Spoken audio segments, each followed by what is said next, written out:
کشمیر بنے گا پاکستان، ہم لے کے رہیں گے ہم لے کے رہیں گے کشمیر بنے گا پاکستان، کشمیریوں سے رشتہ کیا مودی کا جو یار ہے غدار ہے غدار ہے۔ پریس کلب کی طرف سے جو یکجہتی کشمیر کے لیے ریلی کا انتظام کیا گیا تھا، اس میں فوٹو جرنلسٹ کے جو چیئرمین ہم ان سے پوچھتے ہیں، آفتاب رضوی صاحب وہ آئے ہیں اور وہ اس حوالے سے اقوام عالم کو کیا پیغام دینا چاہتے ہیں۔ السلام علیکم۔ یہ دیکھیں، جو ظلم و ستم جو ہے کشمیر میں ڈھایا جا رہا ہے اس کا حساب کشمیر کو دینا پڑے گا۔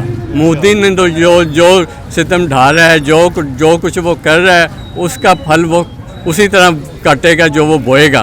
اس نے ایک بربریت کی جو ہے مثال جو ہے وہ کشمیر میں جاری کر دی ہوئی ہے، جو کہ ایک پوری دنیا اس وقت جو ہے نا ان کے خلاف اٹھ کھڑی ہوئی ہے اس اقدام کے، جو انہوں نے دفعہ ختم کی ہے، اپنی قانون شکنی کی ہے، اس کا حساب جو ہے وہ پوری دنیا اس وقت احتجاج کر کے لے رہی ہے۔ صرف پاکستان میں نہیں، امریکہ، یورپ اور ساری دنیا میں یہ احتجاج جو ہیں جاری ہو چکے ہیں۔